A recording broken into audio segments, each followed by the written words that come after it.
Durante siglos, la memoria de Israel había quedado atrapada entre los ladrillos, el polvo y el sudor de Egipto.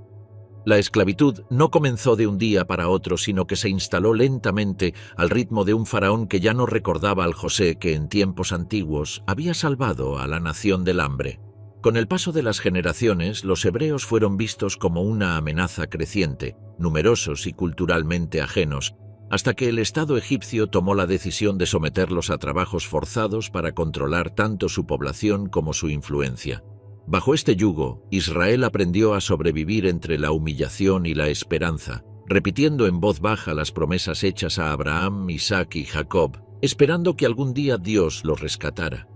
Ese cambio comenzó con el nacimiento de un niño marcado por el peligro y la providencia, Moisés. El edicto real de matar a los recién nacidos hebreos lo destinaba a morir, pero su madre recurrió a una estrategia desesperada, colocándolo en una cesta entre los juncos del Nilo. En una ironía que más tarde sería vista como señal divina, la hija del faraón lo encontró, lo adoptó y lo crió en el corazón mismo del poder egipcio. Moisés creció entre dos mundos. Era hebreo por sangre, egipcio por educación y, quizás sin entenderlo, instrumento de Dios por destino. Tras matar a un capataz egipcio que golpeaba a un hebreo, Moisés huyó a Madián, donde pasó años en el anonimato, lejos de palacios, esclavitud y política. Su vida parecía destinada a terminar allí, como pastor en tierras ajenas, pero el encuentro con la zarza ardiente cambió su rumbo. Desde aquel fuego que no se consumía, Dios lo llamó por su nombre y le reveló que había escuchado el sufrimiento de su pueblo. Moisés debía regresar a Egipto, enfrentarse al faraón y exigir la libertad de Israel. Aunque al principio se resistió, argumentando su falta de elocuencia, finalmente aceptó la misión con Aarón como portavoz. El regreso a Egipto fue más que un viaje, fue el reinicio de una historia congelada por siglos. Moisés se presentó ante el faraón y pronunció la frase que el mundo recordaría durante milenios: «Deja ir a mi pueblo». La negativa del monarca dio paso a un conflicto que trascendió la política y se convirtió en una demostración de poder divino. Las 10 plagas no fueron meros desastres naturales. Cada una golpeó y desacreditó a una deidad egipcia distinta, revelando la impotencia de sus cultos frente al Dios de Israel. El agua convertida en sangre, las ranas que invadieron el país, los mosquitos, las pestes, las enfermedades, el granizo, la oscuridad total y finalmente la muerte de los primogénitos transformaron la resistencia del faraón en desesperación. La última plaga, la más temida, provocó un quiebre irreversible. En cada casa egipcia hubo luto, mientras que en los hogares hebreos la sangre del Cordero Pascual marcaba la preservación divina. Hacía pocas horas que la noche se había hecho eterna cuando el faraón, por primera vez y con voz quebrada, ordenó la salida inmediata del pueblo. No se trató de una simple liberación. Israel fue empujado fuera de Egipto con premura, llevando consigo riquezas, utensilios y provisiones entregadas por los propios egipcios. Había comenzado el éxodo. La salida no fue caótica, sino organizada. El pueblo se agrupó por familias, tribus y clanes. Los ancianos guiaron a los suyos, los niños caminaban entre los animales y los carros improvisados transportaban lo que podía rescatarse de una vida construida bajo esclavitud. El objetivo no era solo marcharse, sino dirigirse hacia la tierra prometida, aquella que Dios había jurado dar a los patriarcas. Al frente no caminaba un general ni un profeta exaltado, sino un Moisés ya maduro, consciente de que cada paso era observado y dirigido desde lo alto. En el camino, una columna de nubes se erigió como guía durante el día y de noche se transformaba en fuego. Era un símbolo visible de la presencia divina, algo que ningún otro pueblo podía proclamar. Bajo esa protección, Israel avanzó hacia el desierto, hacia lo desconocido, con una mezcla de euforia y nerviosismo. Sabían que ya no eran esclavos, pero aún no comprendían lo que significaba ser libres. Sin embargo, la reacción del faraón no había finalizado. Cuando la realidad de perder a una mano de obra masiva golpeó la economía egipcia, el monarca cambió de opinión y reunió un ejército para perseguir a los fugitivos. Carros de guerra, soldados entrenados y jinetes expertos salieron tras el pueblo, aumentando la tensión de aquella travesía inicial. Israel, acampado frente al mar, vio el polvo levantado por los carros y sintió que la libertad recién conquistada estaba a punto de esfumarse. La situación parecía imposible. El mar por delante, el ejército enemigo por detrás y un pueblo sin armas atrapado entre dos fuerzas. El grito de pánico se extendió entre la multitud y muchos comenzaron a cuestionar si no habría sido mejor seguir siendo esclavos en Egipto que morir en el desierto. Fue en ese momento, cuando la desesperación alcanzó su punto máximo, que Moisés levantó su vara y pronunció palabras destinadas a ser recordadas. «Estad firmes y ved la salvación que el Señor hará hoy con vosotros». Frente a ellos el mar comenzó a dividirse. El paso del Mar Rojo. El milagro que lo cambió todo. La noche en que Israel quedó atrapado entre el mar y el ejército egipcio fue una de las más tensas de su historia. El sonido lejano de los carros que se acercaban hacía temblar la arena, y la brisa húmeda del mar presagiaba que algo extraordinario estaba por ocurrir. Moisés, de pie frente a la multitud, mantuvo la calma mientras alrededor suyo el pueblo se dividía entre el miedo, la incredulidad y la súplica. Muchos lloraban, otros gritaban, otros buscaban desesperadamente un rumbo alternativo, pero el horizonte solo ofrecía dos opciones: regresar a Egipto para morir como esclavos o avanzar hacia un mar que no tenía paso alguno. En ese momento crítico, la columna de nubes que guiaba al pueblo se movió inesperadamente. Dejó de estar al frente y se ubicó detrás de Israel, entre el campamento y el ejército egipcio. Para los hebreos fue un muro protector, para los egipcios una barrera oscura e impenetrable. Esa noche, donde un pueblo vio luz, el otro vio tinieblas. Aún así, la amenaza seguía allí, al otro lado, esperando el amanecer para atacar. Fue entonces cuando Dios instruyó a Moisés a levantar su vara y extender su mano sobre el mar. Lo que ocurrió después desafió toda lógica humana. Un viento fuerte, constante y abrasador comenzó a soplar desde el este. Su rugido se mezcló con los gritos del pueblo y el choque lejano de las armas egipcias. Las aguas, agitadas como una bestia furiosa, empezaron a retirarse poco a poco, formando un camino seco en medio del mar. La visión era imposible de ignorar. Dos paredes masivas de agua contenidas por una fuerza invisible, dejando un sendero que se adentraba hacia la otra orilla. Israel observó en silencio. La incredulidad inicial dio paso a la sorpresa, y la sorpresa se transformó en aquella mezcla de temor y reverencia que solo surge frente a lo divino. Nadie había visto algo semejante. Moisés dio la orden de avanzar, y las primeras familias comenzaron a caminar entre los muros líquidos que brillaban bajo la luz sobrenatural. El viento seguía soplando, abriendo el paso y recordando a cada paso que aquello no se debía a Moisés, sino al Dios que los había escogido. La travesía no fue breve. Eran cientos de miles de personas avanzando con niños, animales, carros improvisados y pertenencias. El camino era irregular y húmedo, pero transitable. Las madres levantaban a sus hijos para que contemplaran aquel prodigio, mientras los ancianos murmuraban salmos antiguos que resonaban entre las paredes de agua. El pueblo avanzaba con cautela, consciente de que estaba cruzando un límite histórico, el punto de no retorno hacia la libertad. Mientras tanto, del lado egipcio, la situación tomó un giro inesperado. Cuando la nube finalmente se levantó y permitió avanzar al ejército, los carros y jinetes vieron el camino abierto en el mar. La impresión fue tan poderosa que incluso los soldados más experimentados dudaron, pero el impulso del faraón era más fuerte que cualquier temor sobrenatural. Ordenó perseguir a los hebreos dentro del mismo sendero, convencido de que aún en esa escena extraordinaria podía capturar a los fugitivos y devolverlos a su esclavitud. Los carros egipcios entraron al mar dividido, pero pronto empezaron a encontrar dificultades. Las ruedas se atascaban, los caballos perdían estabilidad y los soldados comenzaron a gritar que la mano de Dios estaba luchando contra ellos. El caos se apoderó de la formación militar. Aquel terreno que había sostenido al pueblo hebreo ahora se volvía una trampa mortal para los perseguidores.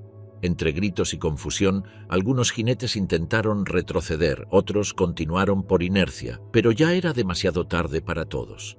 En el momento exacto, cuando Israel había alcanzado la orilla opuesta y Moisés volvió a extender su mano, las aguas regresaron con una fuerza devastadora. El mar, que había abierto sus entrañas para liberar a un pueblo, se cerró sobre el ejército más poderoso de la región. El estruendo fue ensordecedor. Lo que quedó después fue un silencio que pesaba tanto como la arena misma. Los cuerpos, los restos de los carros y las armas comenzaron a aparecer en la costa, arrastrados por las olas. Israel observó desde la otra orilla, todavía jadeante por el esfuerzo, mientras la magnitud del prodigio se desplegaba ante sus ojos. Fue entonces cuando comprendieron que el poder que los había liberado no era solo capaz de vencer a un faraón, sino de destruir por completo aquello que los mantenía atados a su pasado. Allí, en la playa, Moisés y los hijos de Israel entonaron un cántico que narraba la victoria divina sobre las fuerzas de Egipto y proclamaba que aquel Dios seguía guiando a su pueblo con brazo fuerte y mano extendida. Era más que una celebración, era un acto de reconocimiento y reverencia. A pesar de la euforia, el desierto aguardaba. La travesía hacia la tierra prometida recién comenzaba y el pueblo tendría que aprender que el milagro del mar no significaba que los desafíos desaparecerían. Al contrario, ese prodigio sería una referencia constante frente a sus futuras dudas y temores.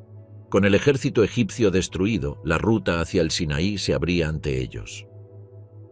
La vida en el desierto y la primera queja del pueblo. Una vez cruzado el Mar Rojo, Israel se encontró frente a una inmensidad desconocida. El desierto, extendiéndose en todas direcciones, parecía desafiar cada expectativa que el pueblo pudiera haber tenido respecto a su nueva libertad. Ya no había látigos egipcios ni gritos de capataces, pero tampoco había campos cultivados, canales de riego ni mercados donde abastecerse. La libertad recién adquirida implicaba una dependencia total de la providencia divina, una realidad que para muchos resultó más difícil de asumir que la esclavitud misma. Los primeros días avanzaron con entusiasmo. La memoria del mar abierto todavía estaba fresca. Los cantos de victoria resonaban en los campamentos y el pueblo caminaba con la certeza de que Dios los guiaba. Pero la euforia comenzó a desvanecerse a medida que la sed se hizo presente. La región de Shur, donde ingresaron inicialmente, era especialmente árida. El sol caía con fuerza, la arena quemaba los pies y los odres de agua se vaciaban más rápido de lo previsto. La travesía rápida se transformó en una lucha constante por mantener el ritmo. Fue en ese contexto que apareció la primera gran murmuración. Al llegar a Mará, el pueblo encontró agua, pero descubrió que era amarga e imposible de beber. La reacción fue inmediata y visceral. La multitud acudió a Moisés con desesperación y reproches. Por primera vez desde la liberación, las voces se elevaron no para alabar, sino para cuestionar. ¿Qué beberemos?, clamaron. Aunque la pregunta parecía práctica, encerraba un cuestionamiento más profundo. ¿Podía Dios, el mismo que abrió el mar, sostenerlos en una tierra donde nada parecía garantizar la supervivencia? Moisés, enfrentado a un pueblo inquieto y agotado, clamó a Dios y la respuesta llegó en un gesto simbólico. Una madera indicada por Dios fue arrojada al agua y ésta se volvió dulce. Más que un simple milagro, aquello fue una señal de que la provisión divina no estaría limitada por la aridez del territorio. Sin embargo, Dios también estableció allí una enseñanza. Si el pueblo obedecía sus mandamientos, Él sería su protector y sanador. Era la primera vez que su fidelidad en el desierto estaba asociada explícitamente a la obediencia. Después de Mará, Israel llegó a Elim, un oasis inesperado con 12 fuentes de agua y 70 palmeras. Allí, bajo la sombra refrescante, el pueblo disfrutó de un respiro. El contraste entre la amargura de Mará y la abundancia de Elim marcó un patrón que se repetiría una y otra vez: crisis, clamor, intervención divina y aprendizaje. Era un ciclo que moldearía la identidad espiritual de Israel. No obstante, el recorrido hacia el monte Sinaí requería internarse aún más en el desierto. Mientras avanzaban hacia la región de Sin, la escasez comenzó a despertar una nueva inquietud. No había suficiente alimento. La vida en Egipto, aunque dura, había sido predecible. El pan y los guisos estaban disponibles, incluso si se obtenían bajo opresión. Pero en aquel desierto la supervivencia se volvía incierta. El hambre sacó a la luz el lado más vulnerable del pueblo, y pronto surgieron voces acusando a Moisés y a Aarón de haberlos sacado de Egipto para morir en aquel lugar inhóspito. Era la primera vez que la nostalgia por la esclavitud emergía con fuerza. En su desesperación, muchos idealizaron su vida anterior, olvidando los años de sufrimiento y elevando los escasos beneficios que habían tenido. Este fenómeno psicológico, que generaba un impulso de regresar a lo conocido aun cuando era doloroso, se repetiría en varias crisis posteriores. El desierto expuso no solo las carencias físicas del pueblo, sino también sus fragilidades internas. Moisés entendió que el desierto no era simplemente una ruta, sino una escuela diseñada para transformar a un pueblo esclavo en una nación libre. Pero en ese momento, su preocupación inmediata era otro clamor desesperado. Dios, fiel a su pacto, respondió nuevamente prometiendo enviar pan desde el cielo, una provisión diaria que se convertiría en una de las características más extraordinarias de su vida en el desierto. Esa promesa, sin embargo, todavía no se había materializado y el pueblo seguía murmurando. Mientras tanto, la dinámica interna del campamento comenzaba a mostrar tensiones propias de un grupo tan numeroso. Las familias se organizaban alrededor de fogatas improvisadas. Los ancianos intentaban mantener el orden. Los jóvenes, impacientes, cuestionaban la dirección que tomaban. Moisés soportaba el peso emocional de cientos de miles de personas que lo veían como su líder, pero también como el responsable de cada dificultad. En Egipto, su autoridad había crecido al ritmo de los prodigios. En el desierto, se enfrentaba a una resistencia diaria que ponía a prueba su paciencia y su fe.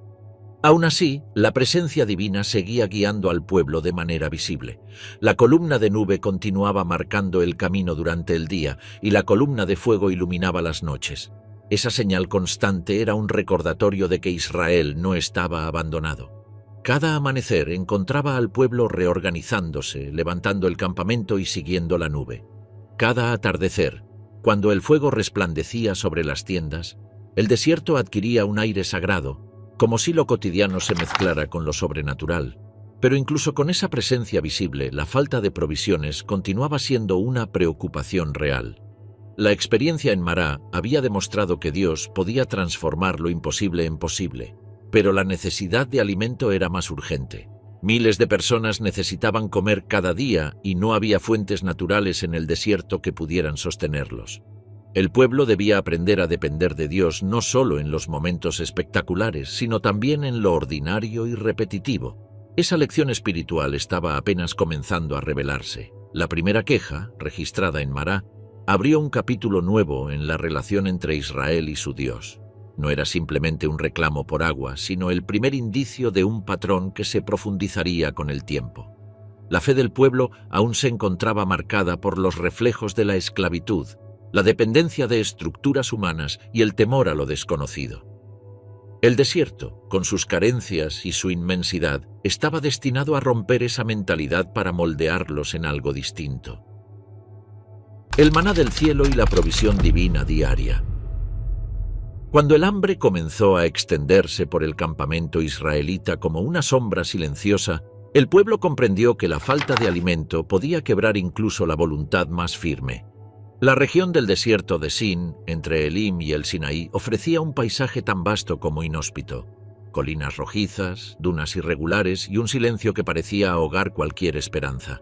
Los odres de provisiones que habían rescatado de Egipto ya casi se habían agotado y la ausencia total de cultivos o animales salvajes hacía evidente que sobrevivir requeriría algo más que determinación humana. Fue en ese contexto que el pueblo murmuró de nuevo contra Moisés y Aarón. Las voces se elevaron recordando con amarga nostalgia los tiempos en Egipto donde, según muchos, había ollas de carne y pan en abundancia. Aquella idealización del pasado tan común en momentos de crisis revelaba una tensión que atravesaría toda la travesía. El desierto obligaba a Israel a enfrentar su dependencia absoluta de Dios. La libertad no se sostenía sola, requería confianza y aquella confianza aún estaba por construirse. Moisés, cargado por el peso emocional de un pueblo desesperado, escuchó la respuesta divina. Dios enviaría pan del cielo, un alimento nuevo, desconocido, que sería dado cada día. Pero junto con esa provisión llegaba una prueba espiritual. El pueblo debía recoger solo lo necesario para la jornada. No podían almacenar para el futuro, excepto antes del día de reposo. Era una manera sutil y profunda de enseñarles a confiar en que Dios proveería diariamente, sin necesidad de acumular por temor al mañana. Al amanecer del día siguiente, cuando el rocío comenzó a evaporarse bajo la primera luz del sol, Una sustancia menuda, blanca y fina como escarcha apareció sobre el suelo. Los israelitas se miraron unos a otros, sorprendidos, incapaces de identificar aquel alimento. ¿Manú?, preguntaron. ¿Qué significaba? ¿Qué es esto? De esa pregunta surgió su nombre, maná. Moisés explicó que era el pan que Dios había dado para comer y ordenó recoger un gomor por persona, suficiente para cada individuo. La primera recolección estuvo acompañada de la curiosidad y la duda propias de lo desconocido. Algunos tomaron más de lo indicado, temiendo quedarse sin raciones, mientras otros tomaron menos. Pero al medirlo, cada familia tenía exactamente lo necesario. Era un detalle que no pasó desapercibido. El maná obedecía una lógica distinta, una lógica divina. Su sabor fue descrito como dulce, similar a hojuelas con miel, y su textura permitía molerlo, cocerlo o prepararlo en tortas. El pueblo comenzó a incorporarlo a su rutina diaria. Cada mañana salían, recogían la porción asignada y veían cómo lo que quedaba en el suelo se derretía con el calor del sol. Las primeras veces que algunos intentaron guardarlo hasta el día siguiente, el resultado fue desagradable. El maná se llenaba de gusanos y se pudría. Con el tiempo, ese fenómeno ayudó a reforzar la enseñanza más profunda. No se dependía de reservas, sino de fidelidad diaria. La excepción ocurría en la víspera del día de reposo. Ese día, Israel debía recoger doble porción y, sorprendentemente, aquella reserva no se echaba a perder. El mensaje era claro. La provisión divina estaba perfectamente sincronizada con el ritmo espiritual que Dios estaba estableciendo para su pueblo. Incluso el descanso semanal estaba inscrito en la manera en que el pan descendía del cielo. Con el paso de los días, el maná se transformó en el centro de la vida cotidiana en el campamento. Cada amanecer comenzaba con un acto de recolección, una liturgia silenciosa que unía al pueblo en torno a una rutina divinamente diseñada. Madres e hijos caminaban entre las tiendas recogiendo lo que necesitaban. Los ancianos observaban en silencio, recordando los prodigios pasados. Los jóvenes aprendían que la supervivencia no dependía de la fuerza, sino de la obediencia. Pero la provisión de Dios no se limitó al maná. Poco tiempo después, llegaron codornices en tal cantidad que cubrieron el campamento al atardecer. Esto ocurrió en un momento particular de frustración colectiva, cuando el pueblo clamó nuevamente por carne. Las aves, agotadas por el vuelo, descendieron cerca del suelo, permitiendo que los hebreos las recogieran fácilmente. Este segundo acto de provisión demostró que Dios no solo sostenía sus necesidades básicas, sino que también respondía a sus debilidades con paciencia, aunque no sin advertencias. Con el maná estableciéndose como símbolo permanente de sustento, el pueblo comenzó a avanzar nuevamente hacia el Sinaí. El desierto seguía siendo implacable, pero el pan celestial se convirtió en un recordatorio constante de que la ausencia de recursos naturales no significaba abandono. Cada día traía una nueva lección. Dios no estaba educándolos mediante abundancia, sino mediante dependencia. Sin embargo, la falta de agua volvió a ponerse en evidencia cuando llegaron a Refidim. Allí, el pueblo se encontró una vez más sin acceso a una fuente y la tensión creció de manera peligrosa. Los reclamos se transformaron en acusaciones directas contra Moisés. ¿Nos has sacado de Egipto para matarnos de sed a nosotros, a nuestros hijos y a nuestro ganado?, gritaban. El líder, sintiendo el peligro inminente de ser apedreado, clamó nuevamente a Dios. La respuesta fue inmediata. Debía golpear la roca en Horeb, y de ella brotaría agua abundante. El golpe resonó entre las rocas y el agua comenzó a fluir. La multitud se agolpó alrededor del manantial improvisado, bebiendo con urgencia mientras el murmullo se convertía en alivio. Pero el lugar quedó marcado con nombres que recordaban el conflicto: Masá y Meribá, prueba y contienda, señalando que incluso la provisión más generosa podía quedar manchada por la desconfianza del pueblo. Pese a ello, Dios continuó guiando a Israel y el maná siguió cayendo diariamente durante décadas. Aquel pan acompañaría al pueblo durante los 40 años completos, hasta el día en que finalmente atravesaran el Jordán y pisaran la tierra prometida. El maná no solo alimentó cuerpos, sino que también moldeó una espiritualidad basada en la dependencia diaria, en la disciplina y en el reconocimiento de que ninguna libertad es sostenible sin una fuente superior de sostén. La entrega de la ley en el monte Sinaí. La llegada al monte Sinaí marcó un punto de inflexión en la travesía de Israel. Después de semanas avanzando entre montes áridos y llanuras interminables, el pueblo levantó su campamento frente a una montaña imponente, oscura y abrupta, cuya cima parecía perderse entre nubes densas. Allí, en aquel lugar solitario y sagrado, se sellaría uno de los momentos más decisivos en la historia espiritual del pueblo hebreo, la entrega de la ley. No era solo un acto legal, sino un pacto que transformaría a una multitud de esclavos liberados en una nación con identidad, propósito y estructura moral. El inicio de este encuentro estuvo marcado por un llamado divino. Dios habló a Moisés desde la cima del monte, recordándole cómo había llevado a Israel sobre alas de águila y ofreciéndole una promesa definitiva. Si el pueblo obedecía, sería para él un tesoro especial, un reino de sacerdotes y una nación santa. Moisés descendió con el mensaje y el pueblo, todavía deslumbrado por los milagros recientes, respondió de manera unánime: «Todo lo que el Señor ha dicho, haremos». Aquella declaración, pronunciada con convicción, fue el primer paso hacia un pacto que requeriría obediencia, fidelidad y disciplina. Antes de recibir la ley, Israel debía prepararse. Durante 3 días, la comunidad entera se purificó. Las instrucciones eran precisas. Debían lavarse, guardar distancia del monte y abstenerse de cualquier acto que pudiera distraerlos de aquel encuentro. Se colocaron límites alrededor de la montaña, pues nadie podía tocarla mientras la presencia divina descendiera sobre ella. Incluso los animales debían ser mantenidos lejos. La atmósfera era solemne y cargada de expectación. Algo incomparable estaba por acontecer. Al tercer día, un amanecer distinto cubrió el Sinaí. El cielo se oscureció y truenos profundos resonaron sobre la montaña. Relámpagos iluminaban las rocas y una nube espesa envolvía la cima. Un sonido de trompeta, creciente e intenso, atravesó el desierto.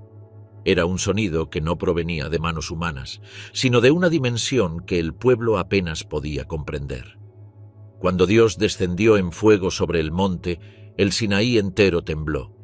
La columna de humo se elevó como el de un horno, y la multitud, estremecida por la visión, permaneció de pie, en silencio absoluto, frente a la manifestación divina. Moisés ascendió hacia la nube, desapareciendo entre la bruma ardiente. Allí, en aquel lugar inaccesible, recibió los 10 mandamientos, palabras que definirían la relación entre Dios y su pueblo. No eran simples leyes. Eran principios éticos que ordenaban la vida, la justicia, la identidad y la adoración. Mandamientos que prohibían la idolatría, que protegían la vida, la familia, la propiedad y la verdad. Aquella tabla de normas tenía un propósito más profundo: enseñar a Israel a vivir libre no solo de Egipto, sino también de la moralidad caótica de las naciones vecinas. Lo más impactante de este momento fue que Dios no habló solo a Moisés. Las primeras palabras fueron escuchadas por toda la nación. La voz divina resonó desde el monte con tal poder que el pueblo retrocedió aterrado. El mensaje era claro: la ley no era una imposición arbitraria, sino una revelación que provenía directamente del Dios que los había liberado. Temblando y con miedo, los israelitas suplicaron a Moisés que fuera él quien hablara con Dios en su nombre, pues temían morir si seguían escuchando aquella voz que parecía romper el aire. Moisés volvió a ascender, esta vez para recibir instrucciones más detalladas: leyes civiles, normas para la vida comunitaria, pautas para el culto, reglas para la justicia social. La ley abordaba todos los aspectos de la existencia: cómo debían tratar a los extranjeros, cómo administrar los bienes, cómo juzgar conflictos, cómo celebrar fiestas sagradas. Israel no era solo un pueblo en viaje, estaba siendo conformado como una nación con un sistema legal completo. El pacto fue sellado mediante un acto solemne. Moisés construyó un altar, ofreció sacrificios y roció parte de la sangre sobre el altar y parte sobre el pueblo, recordándoles que aquel vínculo era serio, sagrado y recíproco. Luego, junto a Aarón, Nadab, Abiú y 70 ancianos, Moisés subió parcialmente al monte. Allí, de manera misteriosa, los líderes de Israel vieron una manifestación de la gloria divina, descrita como un pavimento de zafiro bajo los pies de Dios, tan puro y claro como el cielo. Fue una visión que marcaría profundamente a quienes la presenciaron. Después de este encuentro, Dios llamó a Moisés a subir más alto, donde permanecería 40 días y 40 noches. En esa estancia prolongada, recibió instrucciones detalladas sobre el tabernáculo, el arca del pacto, los utensilios sagrados y los ornamentos sacerdotales. Cada medida, cada material, cada diseño tenía propósito espiritual. El tabernáculo sería el corazón religioso de Israel, el lugar donde la presencia divina se manifestaría en medio del campamento. Mientras Moisés permanecía en la cima, la montaña continuaba envuelta en fuego y nubes densas. Desde abajo, Israel observaba aquella visión temblorosa sin comprender completamente su significado. Para muchos, Moisés parecía haberse perdido entre las llamas divinas y su prolongada ausencia comenzaría a alterar los ánimos del pueblo. La incertidumbre, siempre latente en el desierto, reapareció mientras contaban los días y las noches sin una señal clara del regreso del líder. Durante ese período, Dios entregó a Moisés las tablas de piedra escritas con su propio dedo.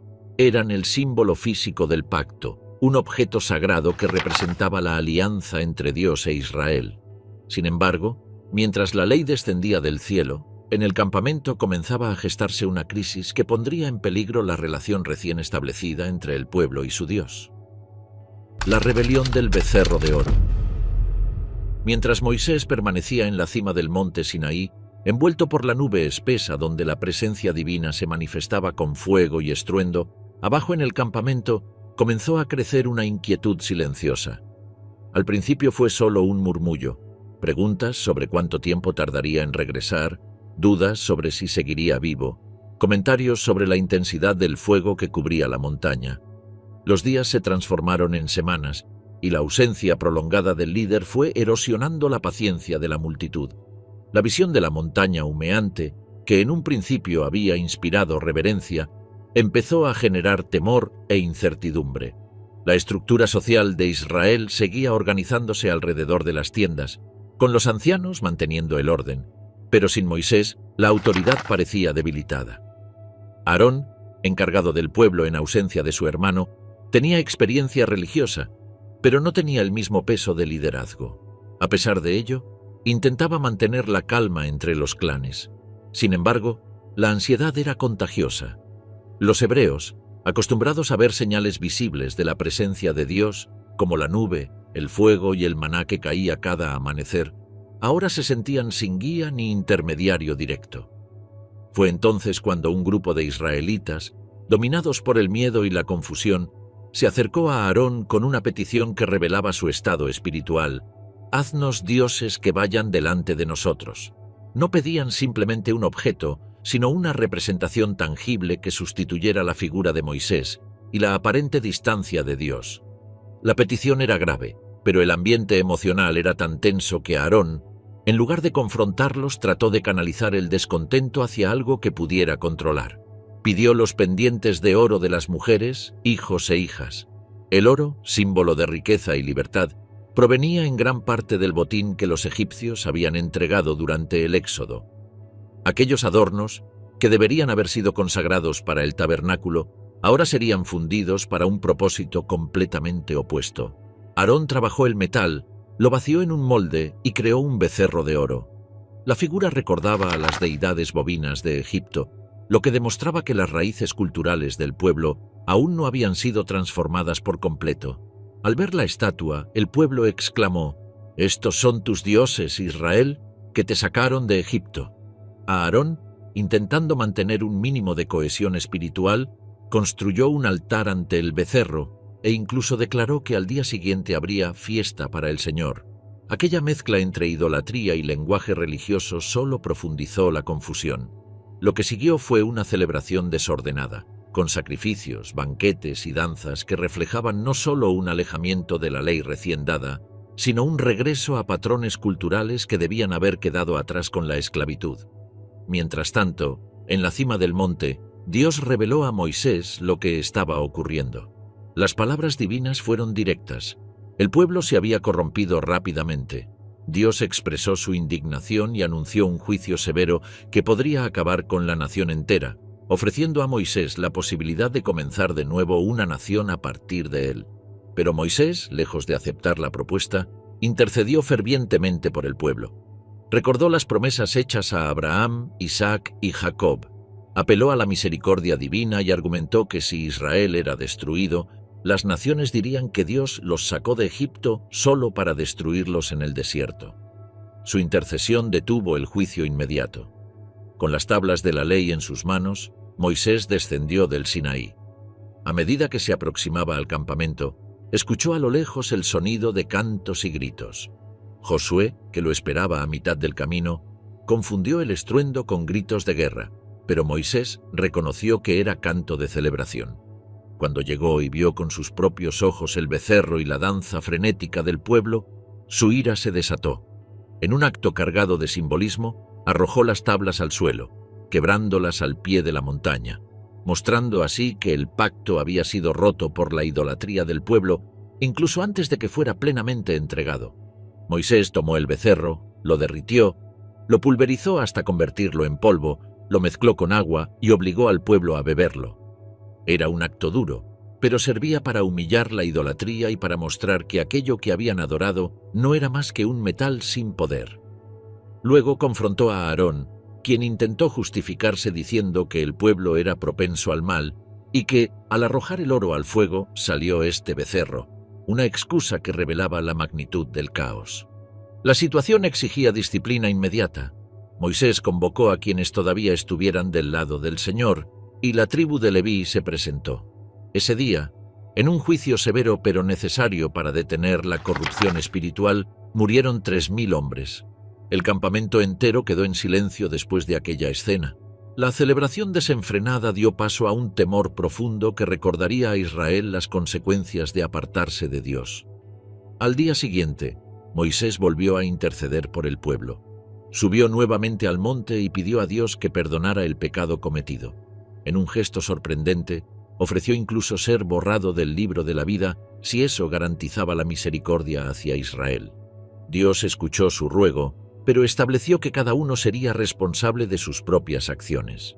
Aún así, confirmó que su presencia seguiría guiando al pueblo, aunque no sin dejar claro que aquel pecado quedaría registrado en la historia de Israel como una advertencia perpetua. Después de este episodio, Moisés recibió nuevas tablas, y el pueblo experimentó un tiempo de renovación espiritual marcado por la restauración del pacto, el establecimiento del tabernáculo y la reafirmación del liderazgo de Moisés. Sin embargo, el recuerdo del becerro de oro persistió como un recordatorio de cuán fácilmente el miedo y la impaciencia podían desviar a todo un pueblo del propósito divino. Organización de Israel, tribus, sacerdotes y el tabernáculo. Tras la crisis del becerro de oro, Israel necesitaba más que disciplina. Necesitaba un orden claro, un centro espiritual estable y una estructura que definiera su identidad como nación. Aquella multitud que había salido de Egipto aún conservaba la mentalidad dispersa de los esclavos, por lo que Dios comenzó a moldear al pueblo bajo un sistema organizativo que afectaría cada aspecto de su vida, desde la adoración hasta la política interna, desde la distribución de funciones hasta el rol de cada familia dentro del campamento. El punto de partida sería la reorganización de las tribus y la institución del sacerdocio, acompañadas por la construcción del tabernáculo, el lugar donde la presencia divina habitaría de manera visible. Israel estaba compuesto por 12 tribus, descendientes directos de los hijos de Jacob. Cada tribu tenía historia, carácter y responsabilidades propias. A través de un censo meticuloso se contaron los hombres aptos para la guerra en cada tribu, lo que permitió establecer un orden militar y social. El campamento se dispuso alrededor del tabernáculo en formación cuadrada: 3 tribus al este, 3 al oeste, 3 al sur y 3 al norte. Esta estructura no solo facilitaba la defensa y el movimiento, sino que también simbolizaba la centralidad de Dios en la vida nacional. En el corazón del campamento estaría el tabernáculo, alrededor la vida del pueblo, y más allá, el vasto desierto. La tribu de Leví, sin embargo, fue apartada para un propósito diferente. No serían contados entre los hombres de guerra, ni recibirían herencia territorial en la futura tierra prometida. Su misión sería servir en el tabernáculo, cuidar sus utensilios, dirigir la adoración y actuar como intermediarios espirituales. Esta separación respondía tanto a su lealtad durante el episodio del becerro de oro, como al plan divino de establecer un sacerdocio que mantuviera la pureza ritual y moral del pueblo. Dentro de los levitas, el sacerdocio recayó específicamente en Aarón y sus hijos. Ellos serían los sacerdotes oficiales, encargados de los sacrificios, del incienso, de las ofrendas y del acceso al lugar santísimo en las ceremonias más sagradas. Sus vestiduras fueron diseñadas con detalle minucioso, un efod adornado con piedras preciosas que representaban a las 12 tribus, un pectoral con el Urim y el Tumim para discernir la voluntad divina, una vestidura azul con campanillas doradas y una lámina de oro en la frente con la inscripción «Santidad al Señor». El sacerdote no era solo un funcionario religioso, sino un símbolo viviente de la conexión entre el pueblo y su Dios. El resto de los levitas fue dividido según las familias de Gersón, Coat y Merarí. Cada grupo tenía tareas específicas. Unos se encargaban de las cortinas y telas del tabernáculo, otros del mobiliario sagrado y otros de las estructuras y bases. Cuando el campamento debía desplazarse, su labor era esencial. El tabernáculo no era una construcción fija, sino un santuario móvil, capaz de desmontarse, transportarse y reconstruirse según la guía de la nube divina. El proceso de construcción del tabernáculo comenzó con una convocatoria especial. Moisés pidió al pueblo que ofreciera voluntariamente materiales para la obra: oro, plata, bronce, lino fino, pieles, madera de acacia, piedras preciosas y aceite para el candelabro. Lo sorprendente fue que los israelitas, conscientes de la necesidad de reparar la relación con Dios, ofrecieron tanto que Moisés debió ordenar que dejaran de traer más. La generosidad, esta vez, fluía no hacia un ídolo como el becerro, sino hacia el santuario legítimo donde la presencia divina se manifestaría. Bezalel y Aholiab fueron escogidos como los principales artesanos, dotados por Dios con sabiduría, habilidad y discernimiento para ejecutar diseños complejos. Bajo su dirección se elaboró cada pieza: el arca del pacto, recubierta de oro y coronada por 2 querubines, la mesa de los panes de la proposición, el candelabro de oro puro con sus 7 lámparas, el altar del incienso y el altar de bronce para los sacrificios. Las telas que recubrían el tabernáculo fueron tejidas con hilos azulados, púrpuras y carmesí, mientras que el lugar santísimo quedaba separado por un velo impresionante cuya simbología evocaba tanto el cielo como la santidad inaccesible de Dios. Una vez completado, el tabernáculo fue erigido en el centro exacto del campamento. Las tribus adoptaron sus posiciones alrededor y los levitas ocuparon sus campamentos asignados más cerca del santuario. Cuando todo estuvo listo, Moisés consagró cada utensilio, ungió a Aarón y a sus hijos y dirigió las primeras ceremonias. Fue en ese momento, en un acto silencioso pero poderoso, cuando la nube de la presencia divina descendió sobre el tabernáculo, llenándolo por completo. Los israelitas, observando desde sus tiendas, vieron cómo la gloria del Señor lo cubría con tal intensidad que ni siquiera Moisés podía entrar. Ese acto confirmó que Dios aceptaba habitar en medio de ellos. A partir de entonces, la vida en el desierto se organizó alrededor de aquella presencia. Cuando la nube se levantaba, el pueblo preparaba el campamento y marchaba. Cuando se detenía, se instalaban nuevamente. La adoración, los sacrificios diarios, las festividades y el funcionamiento interno del campamento giraban alrededor de un centro espiritual visible, recordando a Israel que la libertad recién adquirida no era un fin en sí misma, sino la preparación para una vida de relación directa con su Dios. Envío de los 12 espías a Canaán. Tras la organización del campamento, la consagración del tabernáculo y el establecimiento del orden tribal, Israel avanzó nuevamente hacia el norte. El desierto había dejado de ser un espacio caótico para convertirse en un territorio bajo ritmo divino. La nube guiaba, la columna de fuego iluminaba y el rugido del campamento en movimiento mostraba que aquella multitud, antes dispersa, caminaba ahora como un solo pueblo. Cada tribu conocía su posición, cada levita su deber y el camino hacia la tierra prometida estaba más cerca que nunca.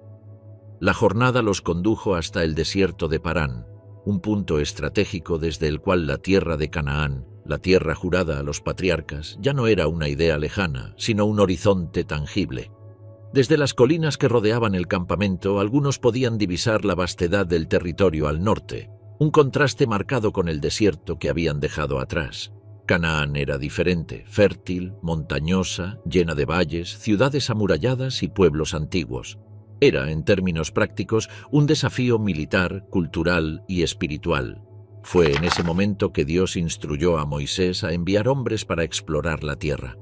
La orden no implicaba duda sobre el resultado, sino un acto pedagógico. El pueblo debía ver con sus propios ojos lo que se les había prometido. Moisés escogió un representante de cada tribu, hombres reconocidos por su capacidad, su liderazgo y su resistencia. Entre ellos estaban Caleb, de la tribu de Judá, y Josué, de la tribu de Efraín, dos figuras que más adelante se convertirían en centrales para la historia de Israel. Moisés reunió a los 12 y les dio instrucciones precisas. Debían recorrer la tierra desde el sur hasta el norte, observar su geografía, la fortaleza de sus habitantes, la disposición de las ciudades, la calidad del suelo y los productos que allí se cultivaban. También debían traer muestras del fruto de la tierra, una señal tangible que permitiera visualizar la promesa en términos concretos. Las palabras de Moisés mezclaban la misión militar con la expectativa espiritual. La exploración no era solo reconocimiento estratégico, sino un recordatorio de que la promesa era real. Los espías partieron hacia el norte y cruzaron la frontera natural de Canaán.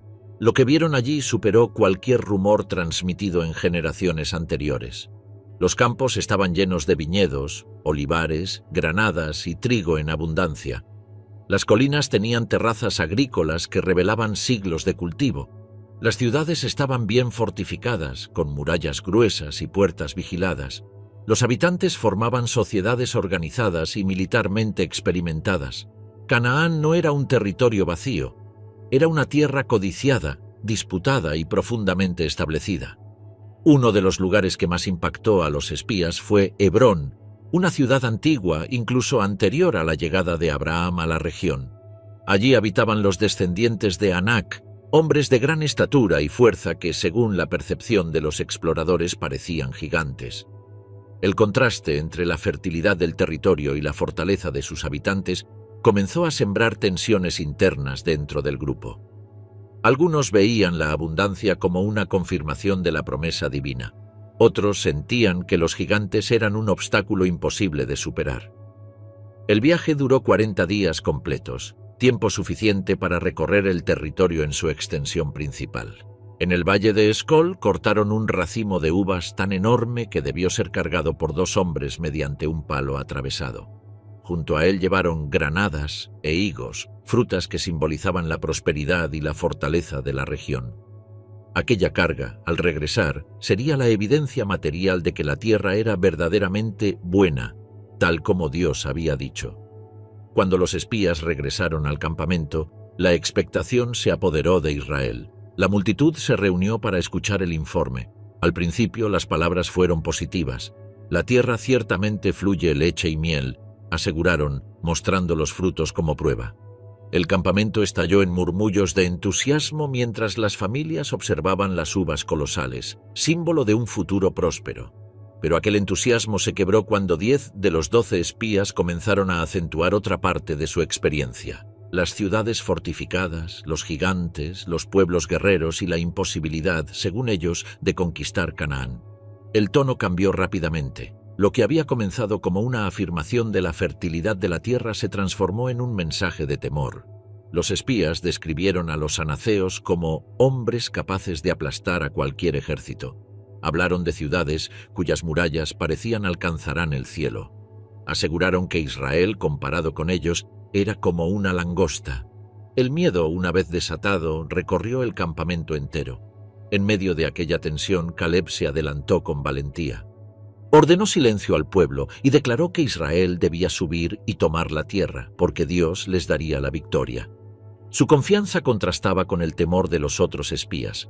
Josué también apoyó esta postura, señalando que la protección de los cananeos se había apartado y que Dios estaba con Israel. Pero sus voces, aunque firmes, fueron ahogadas por el clamor del resto. Los 10 espías que trajeron el informe pesimista no solo describieron la dificultad, exageraron deliberadamente los peligros. Su relato fue diseñado para sembrar miedo. El resultado fue inmediato. El campamento entero quedó dividido entre la promesa divina y el pánico humano. La gente comenzó a llorar, a quejarse y a murmurar. La semilla de la incredulidad había sido plantada y daría fruto en cuestión de horas. El miedo colectivo y la rebelión contra Dios. Cuando los 10 espías terminaron de hablar, el campamento entero cayó en un silencio que presagiaba desorden. Las palabras sobre gigantes, murallas impenetrables y ejércitos poderosos habían penetrado el corazón del pueblo como una herida profunda. El contraste entre el racimo gigantesco de uvas de Skol, símbolo de abundancia, y los relatos desalentadores creó un quiebre emocional inmediato. Aquel mismo día, cuando cayó la noche, el murmullo se convirtió en llanto masivo. Desde las tiendas más alejadas hasta los espacios cercanos al tabernáculo, el sonido era el mismo: desesperación. La incredulidad se extendió como un incendio. Los hombres se lamentaban, las mujeres susurraban temiendo por sus hijos y los ancianos escuchaban con preocupación cómo los clanes comenzaban a cuestionar abiertamente a Moisés y a Aarón. «Ojalá hubiéramos muerto en Egipto», repetían muchos, mientras otros añadían con amargura: «o en este desierto». La idea de avanzar hacia Canaán, que hasta ese día había sido motivo de esperanza, empezó a percibirse como una sentencia de muerte. En el ambiente no solo había temor, sino resentimiento hacia quienes los habían guiado hasta allí. Durante la madrugada, el murmullo dio paso a un estallido de protesta. Las familias se reunían alrededor de fogatas improvisadas, comentando entre sí los rumores de que los espías habían visto ciudades capaces de resistir cualquier ataque. La palabra gigantes se repetía sin control, magnificando cada detalle. El pueblo, emocionalmente desgastado por meses de desierto y crisis, comenzó a dudar no solo de su capacidad militar, sino del propósito de Dios mismo. La idea de regresar a Egipto, una locura a simple vista, empezó a tomar forma en la mente de muchos. La tensión llegó a su punto máximo cuando surgió la propuesta más peligrosa: nombrar un nuevo líder y volver atrás. El rechazo ya no se dirigía únicamente a Moisés y a Aarón como figuras humanas. Implicaba un rechazo directo al rumbo que Dios había marcado. Era una declaración abierta de que no confiaban en la promesa. Fue entonces cuando Josué y Caleb dieron un paso al frente. Sus rostros reflejaban indignación y dolor.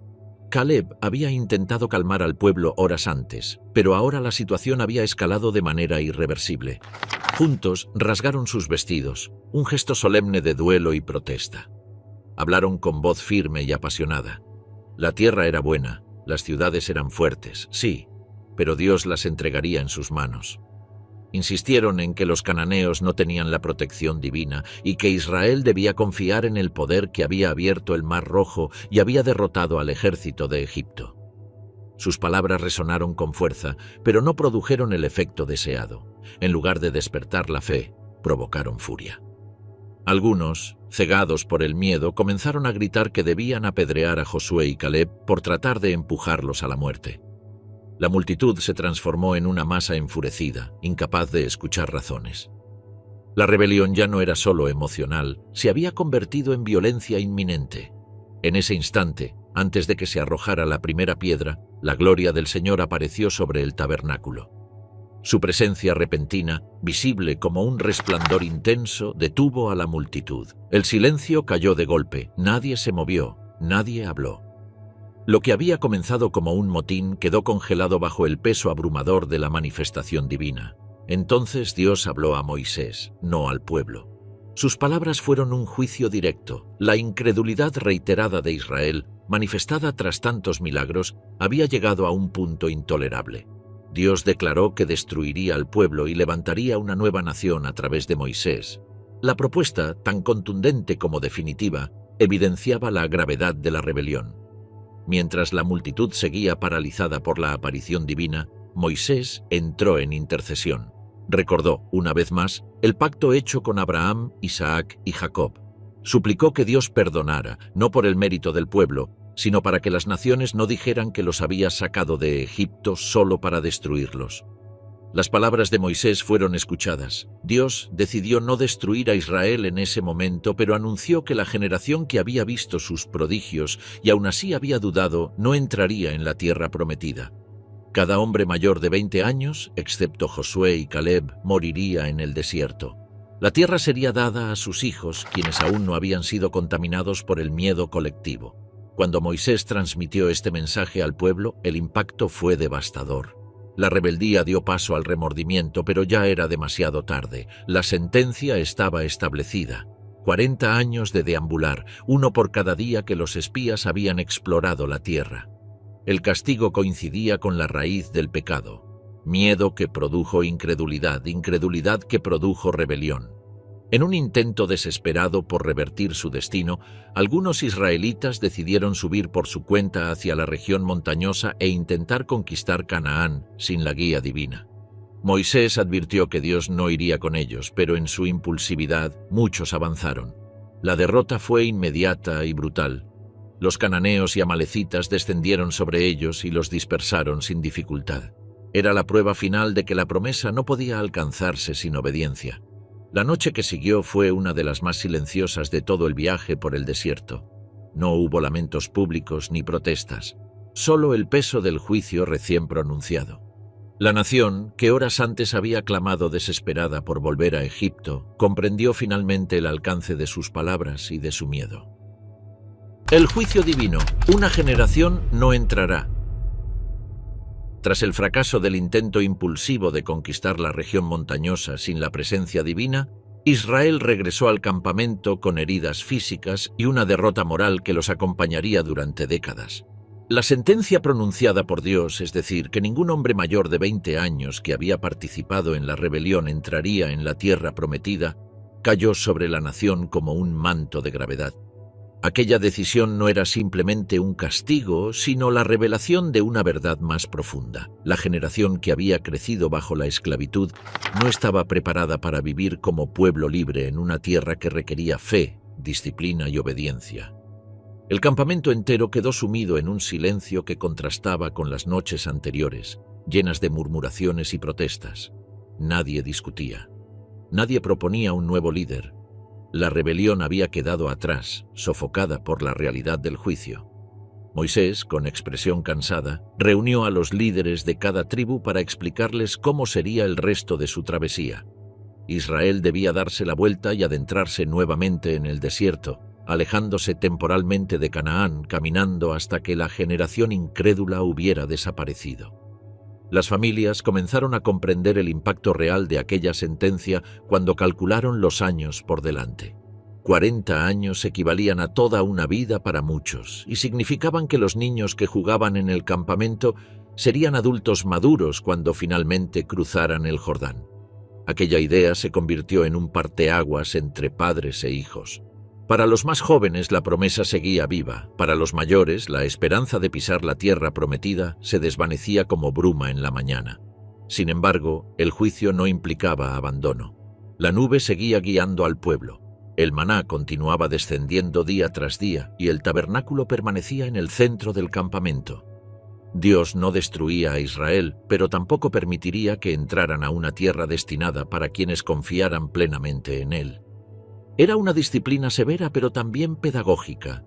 El desierto se convertiría en un espacio de purificación generacional. El proceso de muerte progresiva de la generación incrédula comenzó a notarse con el paso de los años. No hubo un golpe masivo de juicio que acabara con todos a la vez. Fue un desgaste natural, silencioso, marcado por el paso del tiempo. Cada vez que una tribu enterraba a uno de sus ancianos, recordaban la causa que los había condenado. Los padres, al ver crecer a sus hijos, entendían que ellos serían quienes heredarían la tierra que ellos mismos habían despreciado por miedo. Esa brecha generacional se convirtió en un recordatorio constante de la importancia de creer en las promesas divinas, incluso cuando la vista ofrecía motivos para dudar. Durante esos años, Moisés continuó ejerciendo liderazgo.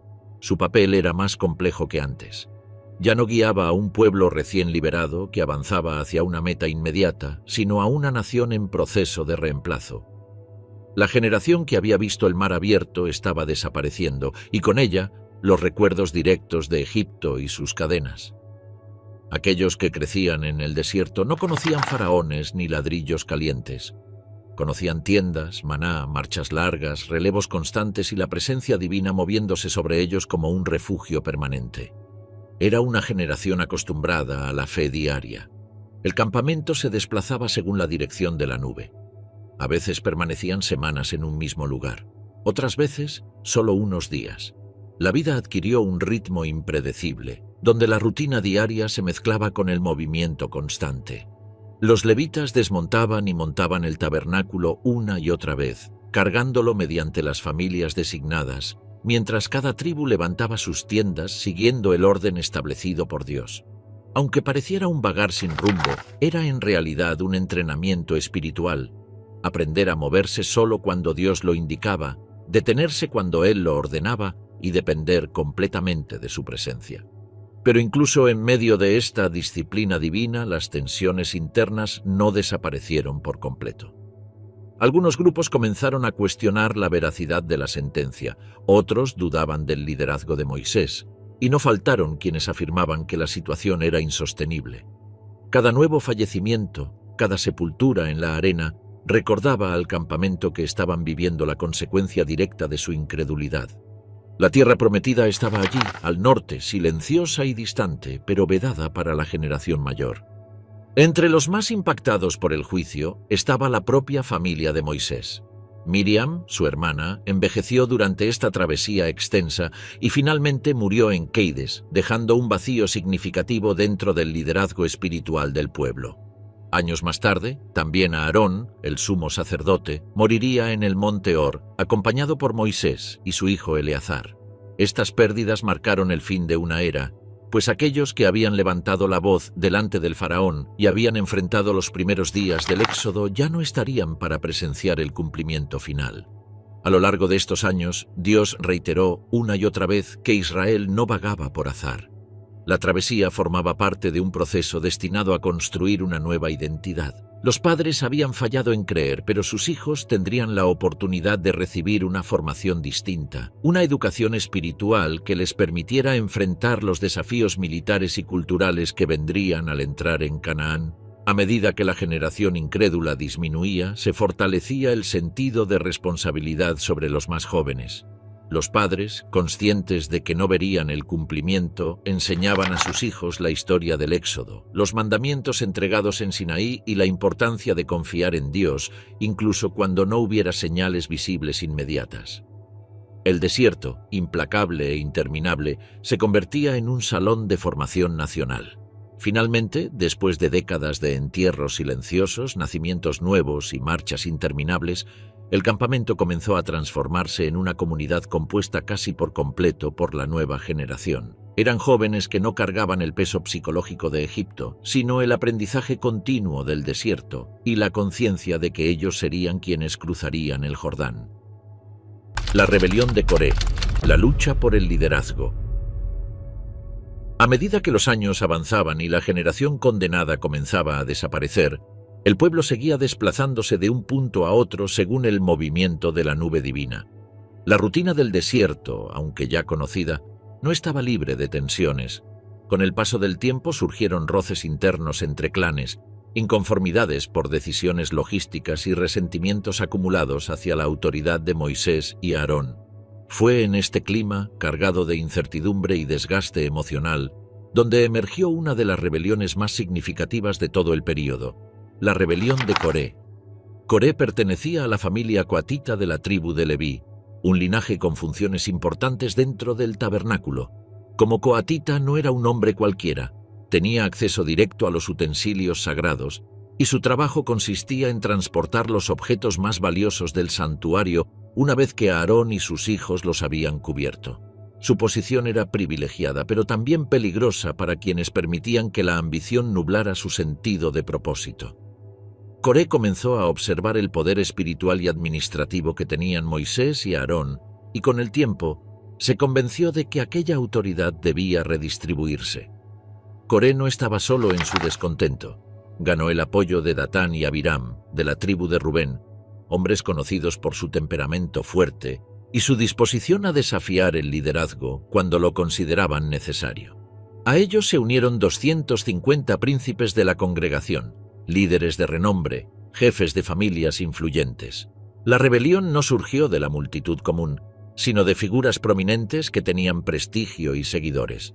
Este detalle mostraba la magnitud del conflicto. No era una protesta aislada, sino un desafío estructural al liderazgo establecido por Dios. El argumento de Coré parecía, en apariencia, espiritual. Afirmaba que Moisés y Aarón se habían elevado por encima del pueblo, cuando toda la congregación era santa. Insinuaba que la concentración del sacerdocio y la autoridad era injusta, y que los hijos de Israel, todos ellos, podían acceder a la misma posición que los levitas o incluso que Aarón. El discurso resonó entre algunos sectores porque apelaba a un sentido de igualdad mal entendido y aprovechaba el cansancio colectivo por los años de desierto. Cuando Coré y sus seguidores se presentaron públicamente para confrontar a Moisés, la escena fue tensa. Moisés, al escuchar las acusaciones, cayó rostro en tierra, no por miedo, sino por dolor y frustración. Aquella rebelión no solo cuestionaba su liderazgo, sino las decisiones divinas. Moisés respondió con calma, proponiendo una prueba que eliminaría cualquier duda. Dios mostraría quién era el elegido para ejercer el sacerdocio. Coré y sus seguidores debían presentarse con incensarios al día siguiente. Aarón haría lo mismo y Dios decidiría. Aquella noche, el campamento quedó inquieto. La noticia de la rebelión se extendió de tienda en tienda. Algunos se preguntaban si Coré, siendo levita, tendría razón. Otros recordaban el episodio del becerro de oro y temían que esta nueva confrontación trajera consecuencias graves.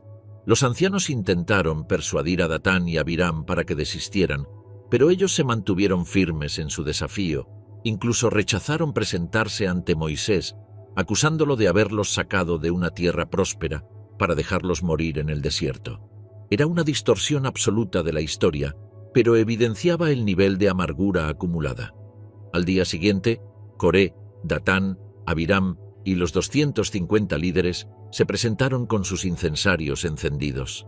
El humo subía en espirales y la tensión se podía sentir en el aire. Aarón también se presentó, llevando su incensario en obediencia al mandato divino. La multitud observaba desde una distancia prudente, consciente de que lo que ocurriría determinaría el futuro espiritual de la nación. Fue entonces cuando Moisés se dirigió al pueblo y pidió que se apartaran de las tiendas de Coré, Datán y Abiram. Les advirtió que si aquellos hombres morían de manera natural, entonces el Señor no lo había enviado, pero si la tierra se abría y los tragaba vivos, sería la señal inequívoca de que la rebelión había sido un desafío directo contra Dios. Sus palabras aún estaban en el aire cuando el suelo comenzó a temblar. Un estruendo profundo surgió desde la tierra misma. Las grietas se abrieron frente a los ojos del pueblo y las tiendas de los rebeldes se hundieron de manera súbita. Coré, Datán, Abiram, sus familias y pertenencias fueron tragados por el abismo, que luego se cerró de inmediato. El campamento entero retrocedió en pánico, llorando y clamando por misericordia. La escena fue tan rápida y contundente que nadie pudo dudar del juicio divino. Pero el castigo no terminó allí. Los 250 líderes que habían ofrecido incienso, usurpando funciones sacerdotales, fueron consumidos por un fuego inesperado que salió de la presencia divina. Sus brasas yacen como un recordatorio de que el sacerdocio era un llamado sagrado, no un cargo político. En medio del caos, Dios ordenó que los incensarios de bronce de los rebeldes fueran recogidos y fundidos para recubrir el altar. Aquella decisión tenía un propósito simbólico. Cada vez que los israelitas observaran el altar, recordarían que nadie podía tomar para sí una función que Dios no había designado. No era una reliquia de juicio, sino un monumento espiritual que enseñaba obediencia y humildad. Sin embargo, incluso después de un juicio tan evidente, la multitud volvió a murmurar al día siguiente, acusando a Moisés y a Aarón de haber matado al pueblo del Señor. La respuesta divina llegó de inmediato. Una plaga se desató entre la congregación y cientos comenzaron a caer. Aarón, actuando como sacerdote fiel, tomó su incensario y se colocó entre los muertos y los vivos, deteniendo la mortandad. Aquella imagen de Aarón interponiéndose entre el pueblo y el juicio selló de manera definitiva la autenticidad de su sacerdocio. Las nuevas generaciones y su formación espiritual. Con el paso de los años, La composición del campamento israelita cambió de manera evidente. Los rostros envejecidos de quienes habían salido de Egipto se volvieron cada vez más escasos, y en su lugar surgieron rostros jóvenes que solo conocían la arena, las tiendas, el sonido de las trompetas sacerdotales y la sombra constante de la nube divina. Era una generación nacida y criada en el desierto, libre de los recuerdos traumáticos de la esclavitud, pero también moldeada por una realidad espiritual distinta: la dependencia absoluta de Dios en cada aspecto de la vida cotidiana. Para estos jóvenes, el desierto no era un castigo, sino su mundo. Habían aprendido a caminar siguiendo la nube y a detenerse cuando ésta descendía sobre el tabernáculo. Sabían que el maná aparecía cada mañana sin falta y que desaparecería si trataban de guardarlo para el día siguiente. Comprendían que el fuego nocturno era un símbolo de protección, no un motivo de terror. Sus vidas estaban enmarcadas por lo sobrenatural como parte de la rutina. Esa familiaridad con la presencia divina les otorgó una perspectiva distinta a la de sus padres, quienes habían tenido que desaprender costumbres egipcias y superar el miedo heredado de generaciones. Las familias eran las primeras responsables de la formación espiritual. Los padres, conscientes de que no entrarían en la tierra prometida, depositaban sus esperanzas en sus hijos. Les contaban la historia del Éxodo, el cruce del Mar Rojo, la entrega de la ley en el Sinaí y la tragedia de la rebelión en Cades. Los niños crecían escuchando relatos que para ellos sonaban casi míticos, pero que constituían la base de su identidad. Las noches alrededor del fuego se convertían en aulas abiertas donde se reforzaban los mandamientos, los valores y la memoria colectiva. Mientras tanto, el tabernáculo continuaba siendo el centro espiritual del pueblo. Los jóvenes veían a los sacerdotes realizar sacrificios diarios, quemar incienso y cuidar de los objetos sagrados. La rutina sacerdotal era visible para todos, pero el acceso al lugar santísimo seguía siendo exclusivo del sumo sacerdote, reforzando la idea de que la santidad requería orden, respeto y obediencia. Las fiestas anuales como la Pascua, el Pentecostés y los tabernáculos también marcaban el calendario del pueblo, y cada celebración transmitía lecciones sobre la fidelidad divina. A nivel militar, la formación de la nueva generación fue igualmente importante. Aunque estaban en el desierto, los israelitas no eran ajenos a las amenazas. Los enfrentamientos con los amalecitas, edomitas y otros grupos nómadas obligaron a los jóvenes a entrenarse en el uso de armas, en la cohesión tribal y en la estrategia de batalla. Bajo la dirección de líderes como Josué, quien se había consolidado como el principal comandante militar, los muchachos aprendían disciplina, unidad y valentía. Sabían que un día tendrían que entrar a una tierra que no estaría vacía, sino habitada por pueblos resistentes. La educación espiritual y la preparación militar no eran procesos separados. Ambas formaban parte de una misma realidad. La conquista de Canaán requeriría tanto fe como organización estratégica. Moisés entendía esta dualidad y, con el paso de los años, comenzó a dedicar más tiempo a asegurar que los jóvenes comprendieran el pacto, la ley y las responsabilidades morales de ser el pueblo escogido.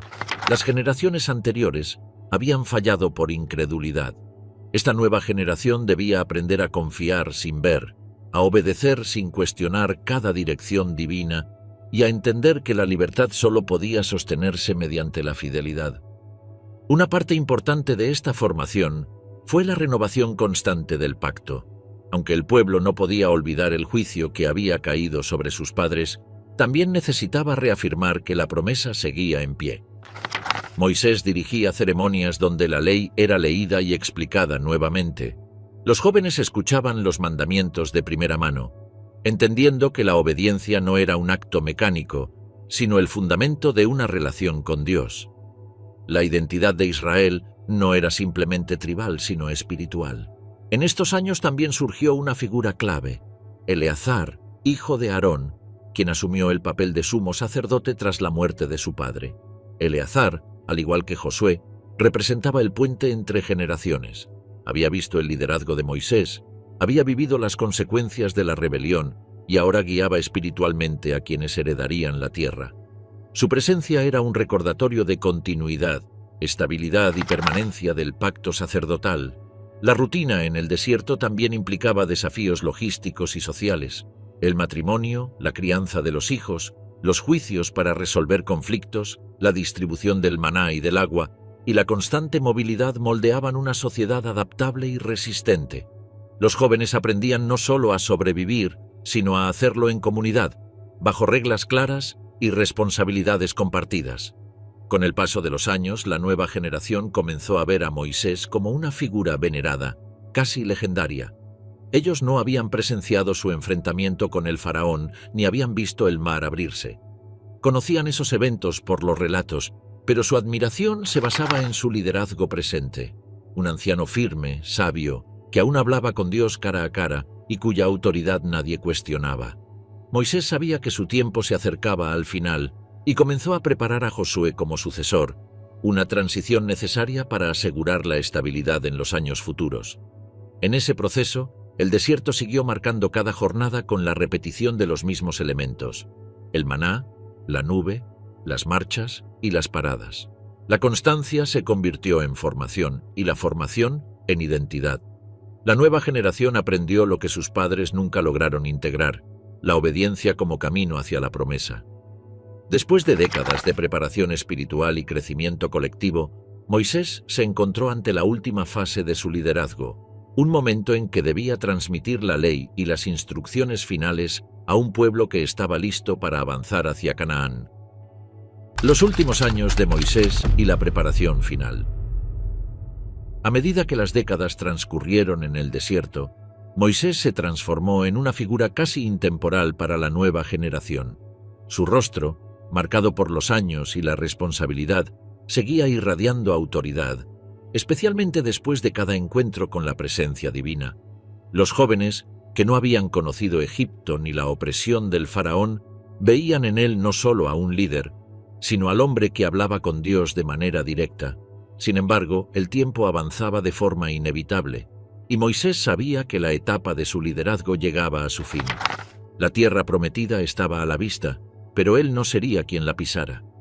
Los últimos años de Moisés estuvieron marcados por una serie de eventos decisivos que sellaron su legado. Uno de los primeros ocurrió en Cades, cuando el pueblo volvió a encontrarse sin agua. A pesar de ser una generación distinta, algunos patrones del pasado resurgieron: el clamor desesperado, la queja contra Moisés y Aarón, y la angustia por la supervivencia. Dios ordenó a Moisés que hablara a la roca para que ésta diera agua, un gesto que habría resaltado la importancia de la obediencia tranquila sobre la acción impulsiva. Pero Moisés, abrumado por la frustración y el cansancio acumulado, golpeó la roca 2 veces con su vara. El agua brotó, pero aquel acto desobediente, cometido frente a toda la congregación, tuvo una consecuencia profunda. Dios declaró que ni Moisés ni Aarón entrarían a la tierra prometida. Aquella sentencia cambió para siempre la perspectiva de Moisés. No abandonó su liderazgo. Al contrario, intensificó su compromiso con la formación del pueblo, pero lo hizo sabiendo que su misión concluiría antes del cruce del Jordán.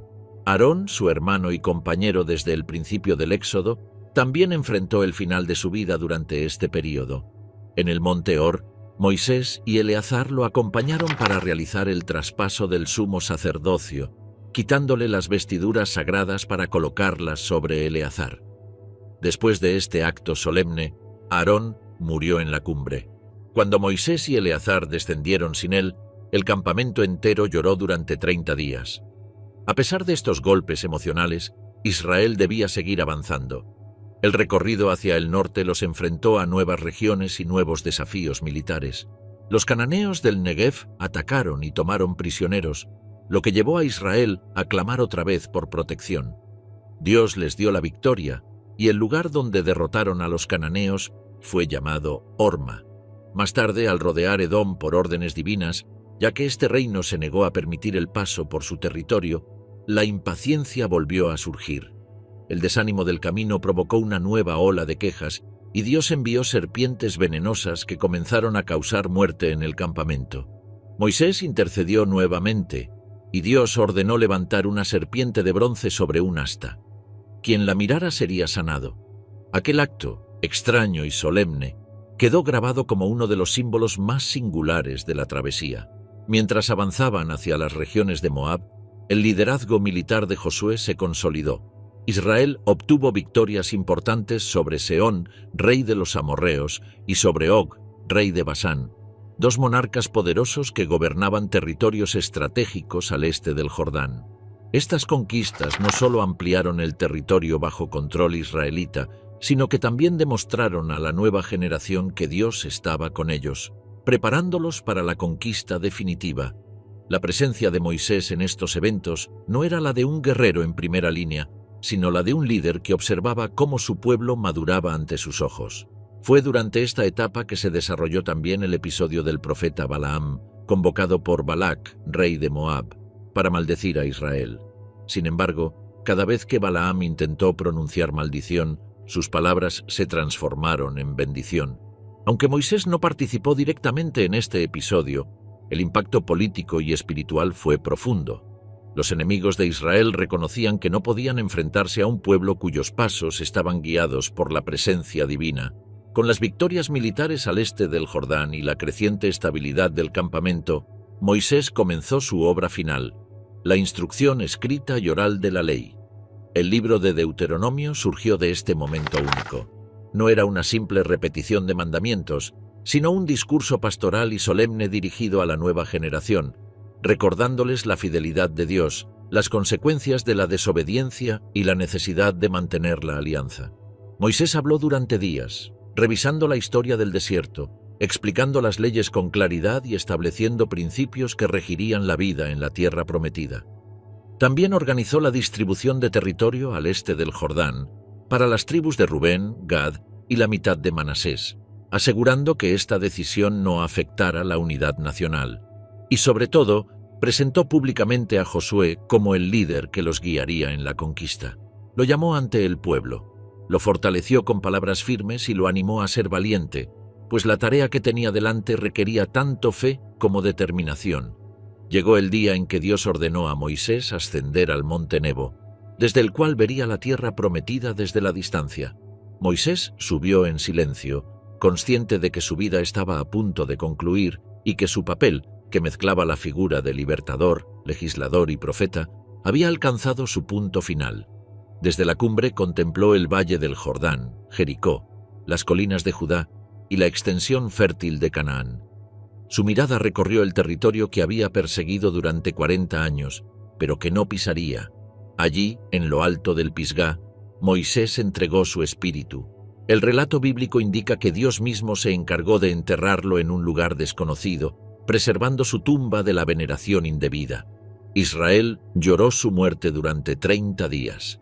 El hombre que había enfrentado al faraón, que había visto la zarza ardiente, que había recibido la ley y guiado a la nación a través del desierto, cerraba su ciclo sin entrar en la promesa, pero habiendo cumplido su propósito. El relevo a Josué y la entrada a la tierra prometida. Tras la muerte de Moisés, el campamento de Israel permaneció durante 30 días en un duelo silencioso. Las tiendas, alineadas alrededor del tabernáculo, parecían más inmóviles que nunca. Los ancianos hablaban en voz baja, los jóvenes observaban el horizonte con incertidumbre y los levitas mantenían los sacrificios diarios con una solemnidad que reflejaba la ausencia del líder que había guiado a la nación durante 40 años. Pero aún en medio del luto, la nube divina no se retiró. Permaneció suspendida sobre el tabernáculo como señal de que la misión de Israel continuaba. Durante ese periodo, Josué comenzó a asumir su rol con mayor firmeza. Había sido ayudante de Moisés desde su juventud, soldado experimentado en las batallas del desierto y uno de los 2 espías que habían mantenido la fe durante la rebelión de Cades. La nueva generación lo veía como una figura fuerte, confiable y espiritualmente arraigada, pero el desafío que tenía frente a sí no era menor. Debía conducir a una nación entera hacia la conquista de un territorio habitado por pueblos numerosos y ciudades fortificadas. Fue entonces cuando Dios habló directamente a Josué. Sus palabras, cargadas de autoridad y ánimo, marcaron el inicio de una nueva etapa. Debía levantarse, cruzar el río Jordán y tomar posesión de la tierra que él había prometido. Las instrucciones incluían una promesa contundente. Así como Dios había estado con Moisés, estaría también con él. Pero había una condición crucial. Josué debía meditar en la ley día y noche y no apartarse de ella ni a la derecha ni a la izquierda. La victoria no dependería de la fuerza militar, sino de la obediencia fiel. Con estas palabras en mente, Josué reunió a los oficiales y dio la orden al pueblo. En 3 días cruzarían el Jordán. El anuncio generó expectativa en el campamento. Para muchos jóvenes era el momento por el que habían esperado toda su vida. Para los ancianos restantes era la culminación de décadas de marcha. Las tribus de Rubén, Gad y la media tribu de Manasés, asentadas al este del Jordán, ratificaron su compromiso de cruzar armadas junto a sus hermanos hasta completar la conquista. Antes de avanzar, Josué envió 2 espías a Jericó, una de las ciudades más importantes y fortificadas de Canaán. Los exploradores entraron clandestinamente en la ciudad y se refugiaron en la casa de Rahab, una mujer cuyo hogar estaba construido sobre las murallas. Rahab los protegió de las autoridades, los escondió en su azotea y negoció su salvación y la de su familia a cambio de su lealtad. Su intervención se convirtió en un punto decisivo. Los espías regresaron con información clave y con la noticia de que los habitantes de Canaán estaban atemorizados, pues habían escuchado cómo Dios había secado el Mar Rojo y derrotado a los reyes del este. Con esta confirmación, Josué guió al pueblo hacia el río Jordán. Era primavera, época en que el río se desbordaba y aumentaba el caudal, haciendo imposible cruzarlo por medios normales. Sin embargo, el cruce sería distinto. Los sacerdotes, cargando el arca del pacto, debían avanzar hacia el agua. Cuando sus pies tocaron el río, este se detuvo río arriba, formando un muro de agua mientras el resto fluía hacia el mar muerto hasta desaparecer. El camino quedó abierto, y el pueblo atravesó el Jordán sobre tierra seca, repitiendo de algún modo el milagro del Mar Rojo para una nueva generación. Una vez al otro lado, Josué ordenó levantar 12 piedras tomadas del lecho del río, una por cada tribu, como un memorial de aquel cruce sobrenatural. La nueva generación necesitaba recordar que su identidad no se basaba en la fuerza, sino en la intervención continua de Dios. Después del cruce, el miedo se apoderó de los habitantes de Canaán. Jericó cerró sus puertas, aislándose del exterior en una defensa desesperada.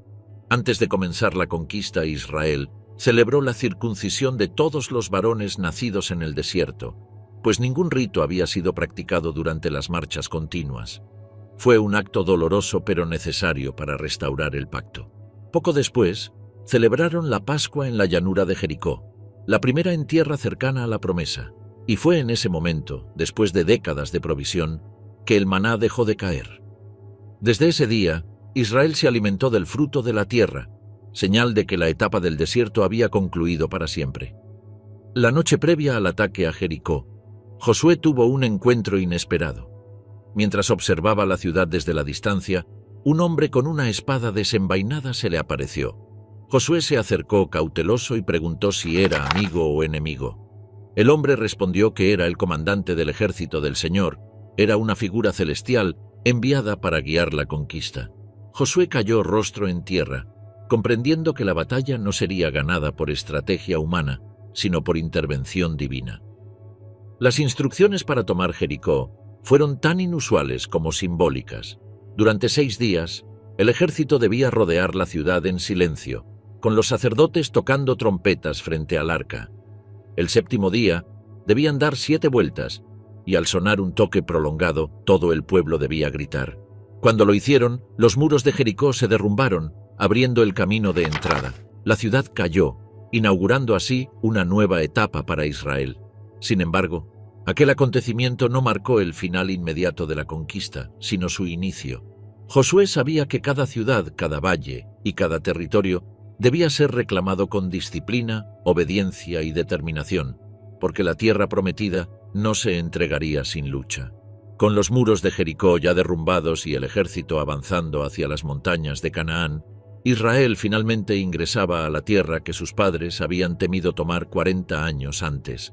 Y con ese avance silencioso y decidido, se cerraba para siempre la larga etapa del desierto.